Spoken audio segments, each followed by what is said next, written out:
first experience was I was taking a nap and I could hear, it sounded like somebody walking down the hall and stopping at the door frame, and I had this feeling that I was being watched.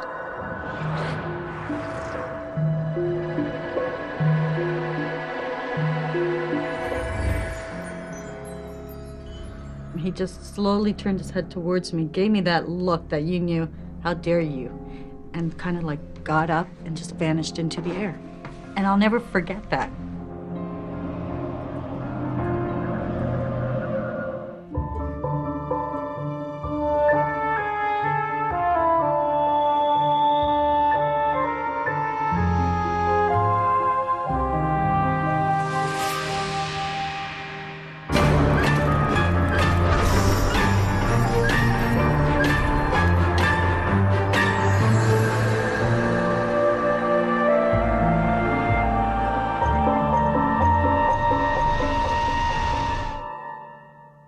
I think with anybody, when you lose somebody that you love, you're always looking for that sign, that message, like send me something to let me know that you're okay or that you're still there.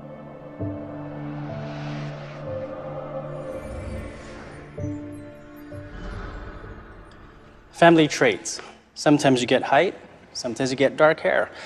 And there are those who believe that sometimes you get supernatural ability. Hello, I'm Lawrence Chow. Today on Ghostly Encounters, we'll look at how a family history of openness to the supernatural can make someone more receptive to the possibility of seeing ghosts.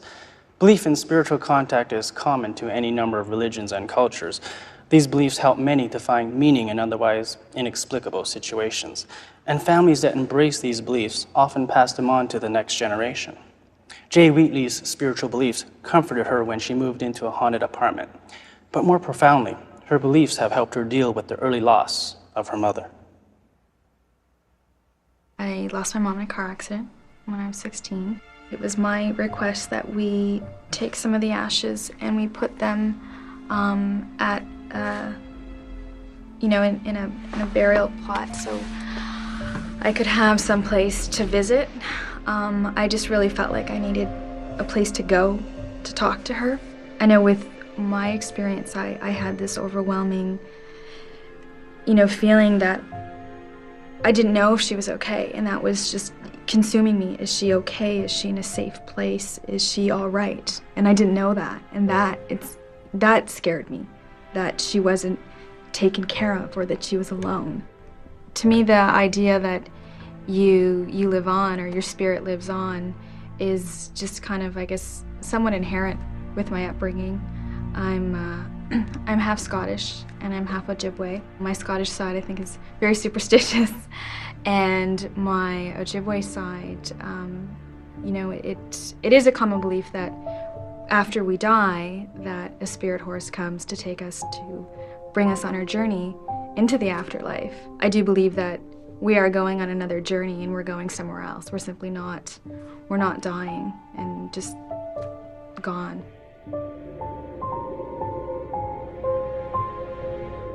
My great-grandmother was a white witch. My father had told me stories about her when I was growing up. She had really great power, so when she would tell people not to go somewhere or not to do something, people wouldn't even question her because they believed that what she was saying would happen or would come true. Our community is on an island, and every so many years, it's not on a certain date and it doesn't happen all the time, but there's a light that goes across the island. And there are people on the island that believe that's my grandmother's spirit going across the island.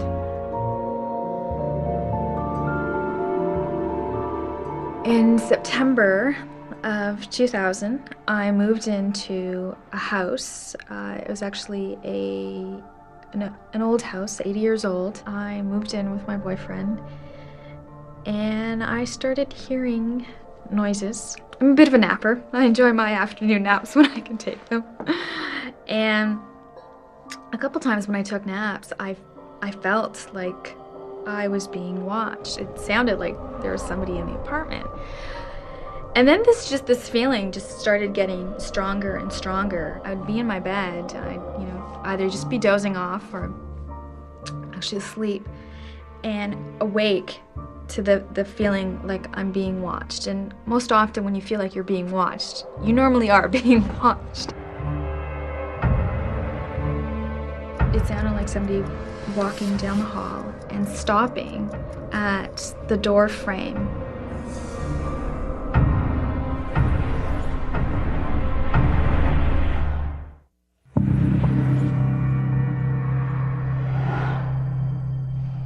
There's a part of me that doesn't even want to look at the doorway because I'm afraid I'm going to see something at the doorway. You're in bed feeling like, oh my God, there's someone in the house with me. What do I do?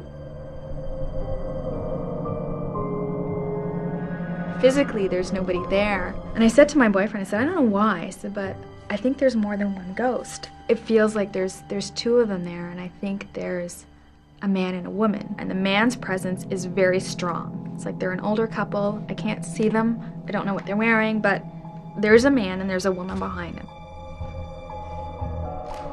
I could hear them walk down the hall and stop at the bedroom. I almost felt paralyzed in bed because I wanted to get out of bed. I wanted to get out the room, but I thought if they're there and they're in the door frame, does that mean I'm going to walk through them?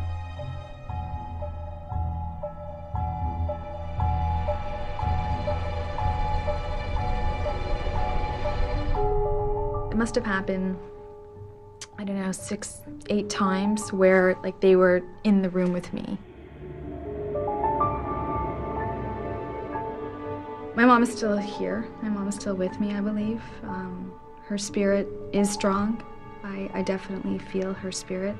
And at one point, I actually, I called my mom. I don't know that she had any pull with the situation or she could have done anything, but eventually, what I did is I spoke with the ghosts and I told them who I was and that I was now living in this house and that I wasn't there to cause them any harm and that I would appreciate it if they would stop coming in the room because they were kind of scaring me. And after I had this talk with them, they stopped coming in the room. I could hear them in the hall, sometimes I could hear them in the living room, in the kitchen, very faintly, but they just kind of stopped. This apartment, I actually, I got through a friend of a friend. My friends, Sham and Zoe, told me that Annette had a place that she was leaving, and they asked me how the apartment was, and my friend Shama said to me, have you had any problems with ghosts? And my jaw just about hit the floor, and I'm like, did you just say ghost? As in plural, more than one ghost? And she said, yes. And I looked at my boyfriend and I smacked his arm. I'm like, you see, I told you there was ghosts there. And I said, how did you know? And why didn't you tell me? And she said that Annette had talked about the ghost many times. She's like complained about her ghost. With her experience, she actually woke up and saw them. She was asleep and I guess got the feeling like there's somebody in the room and just sat up and she saw a man and a woman. She screamed, and when she screamed, they just vanished. She actually wound up doing the same thing that I did, and that she finally talked to them and they went away. One time I was sleeping and I was in a dead sleep. All of a sudden I woke up, and when I woke up, I mean, it was very abruptly. I just bolted, sat right up, eyes wide open.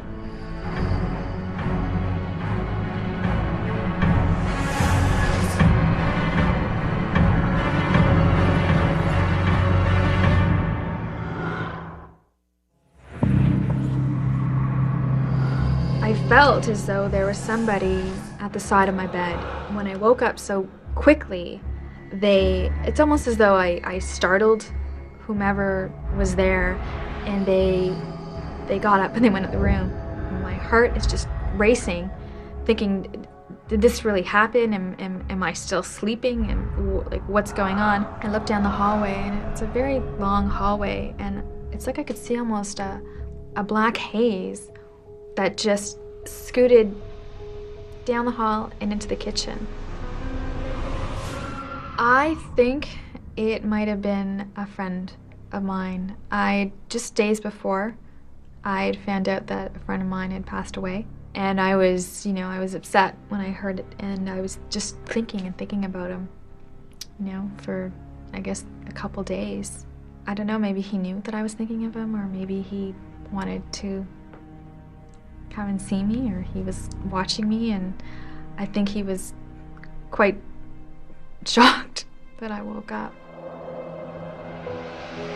I've had unusual experiences with my mom, and her spirit is strong. I definitely feel her spirit. I don't need to go to a cemetery to talk to my mom, because that's not where my mom is. My mom, she's with me, and when I need her, she's there. And it's so ridiculous. At least now I think it's ridiculous for me to have ever gone there thinking that she'd be there. I mean, that's just not the kind of place my mom would hang out or be. I can remember even going and bringing flowers there, or feeling like I needed to bring flowers. And there was always the voice in my head of my mom talking to me, going, why are you leaving flowers there? Like, why don't you take the flowers home with you and enjoy them? And so now it's when I feel like I want to do something for my mom, I'll go out and I'll buy a big bouquet of flowers for me and enjoy them and think of my mom.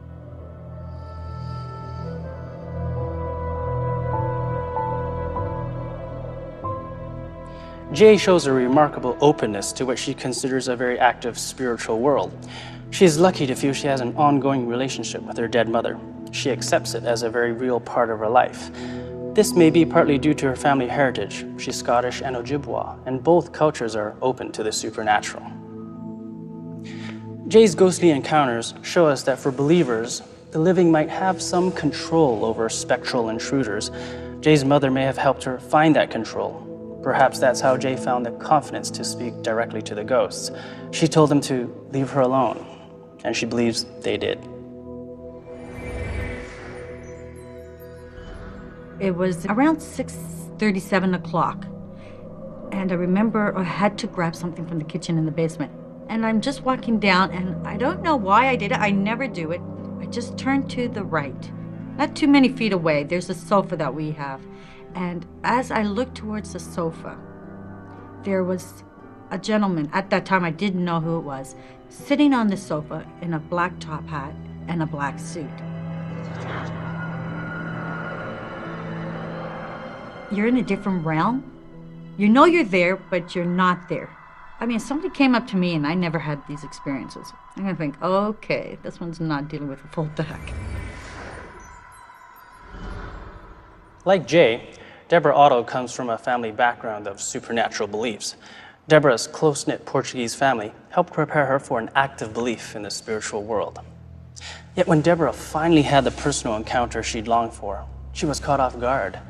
The event raised as many questions as it answered, but it also deepened her belief in God and in a spiritual universe. The Portuguese people in general are into the unknown, the supernatural. We always heard stories about my aunts and my uncles who were always into spiritualism, and we were always fascinated, but myself as a child was very fascinated. And my mom would always tell some different stories, how she had out-of-body experience, and I used to think, wow, I wish I could get something like that. And she could tell you things that you've done without even being there, so she kind of had like a premonition. You were always cautious not to do something bad, because she could always tell when you did it, or she knew who did it.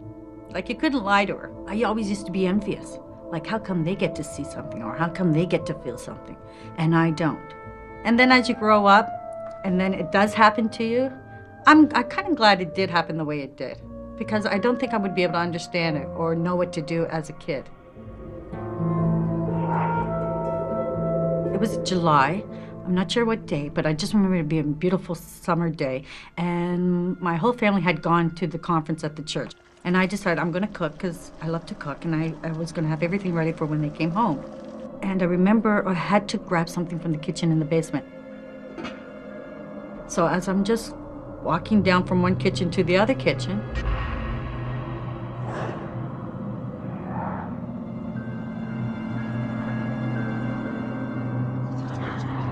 and as I go to turn, I just turn to the other side and go, it's like you're in a room where you hear absolutely nothing. It's like hollow.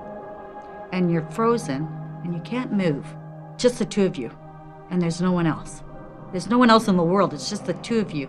And you're in that realm where you can't move and he's just watching you. He gave me a look like somebody who's disgusted with somebody. Like, how dare I intrude in his space? I think that's what I remember the most, because it was like, how dare you come down here and disturb me? It's like I was bothering him for something he was about to do.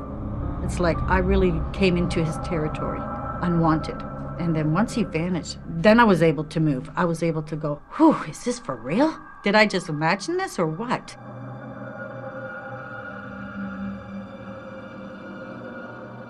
And I walked to the kitchen and finished my stuff, and then I sat at the steps and I just looked around. I looked at the windows to see, okay, is this a reflection?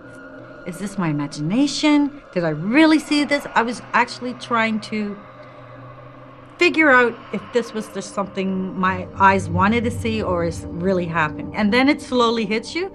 It's like you get that initial shock and then it slowly comes, oh my God, this was more than what you thought it was. The next day, at the exact time that I figured, I went to see if any shadows were coming through or any light was coming through, and it was just impossible. There was just no way, and then I had come to the realization, no, you actually saw this. And there's a reason, and so you might as well tell them. So that's when I told the family. My mother-in-law she automatically went, oh my God, this is not a good sign. Immediately the next day, we're like, remove the sofa. They didn't want the sofa in the house anymore. Then my mother-in-law would just pray in the rooms to make sure nothing would ever come back. I had no idea who it was. I absolutely had no idea, and that's why I wasn't scared. But once my brother-in-law told me, it sounds like an undertaker, then I thought, oh, that's not good. And I thought, well, if I'm seeing it, it can't be for me. So I just thought like an angel of death. So it's given me a forewarning of something. And at that time, nobody even had an inkling that my father-in-law was dying from stomach cancer. We had no idea. Never showed any signs or symptoms whatsoever. He had a tough exterior, but a soft interior. What you see is what you get with him. Comes from South Africa with a very religious background. He was a minister here in Toronto who was transferred from South Africa to Toronto 30-some years ago. He would minister in Toronto in one of the churches in Scarborough on the suburbs. He used to build back in South Africa. He used to buy land and sell, and build homes on them. He always lived the way that he taught us to live. Be straight, be honest.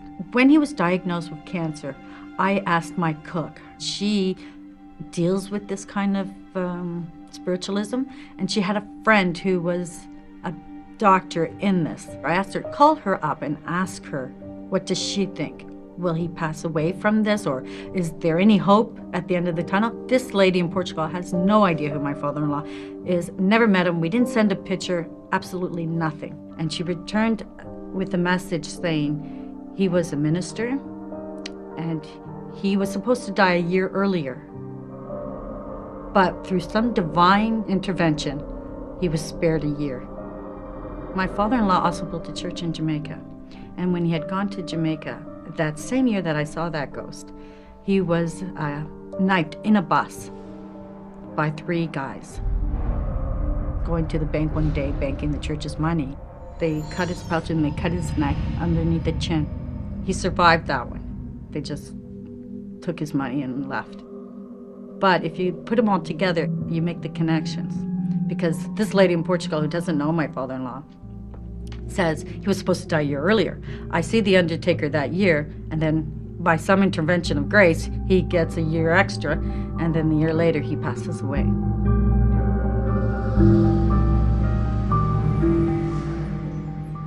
Catholicism in Portugal is traditionally enriched by folk magic. Objects are often given spiritual significance. That's what happened with the old sofa, where Deborah saw what they figure was the undertaker's ghost. Thinking it could be a threat, her mother-in-law acted quickly to get the couch out of the house. And so, as with Jay, human intervention had a hand in eliminating an unwanted ghost. When the sofa was removed, so was the undertaker. He never came back. Deborah sought guidance from a medium that helped her finally make sense of the ghost she thinks foreshadowed her father-in-law's death. Because she grew up with her mother's premonitions, Deborah was clearly ready to have one of her own. Both Deborah and Jay were exposed from childhood to a belief in spirits, so they were ready for a glimpse into another reality. We rationalize it away, we try to find explanations for it, and I think when you stop doing that, you become a lot more accepting of what we don't know and what we feel, that kind of gut feeling or that intuition or sixth sense or whatever you want to call it. When you open that door and you invite it, it's surprising what you find. I think if you don't believe in it, you're never going to see it. And if you do, eventually, you have to want it badly enough to be able to, and then I believe you would get it. That's just my perception. Man ships himself home, avoids airfare. Urban legends. Streaker's getaway car stolen. Tales told and retold forever. One night stand costs man kidney. But are they real or man-made myths? Aviator flies high in lawn chair. At last, the truth will be told. Urban legends. Tuesdays at 11, only on Bio.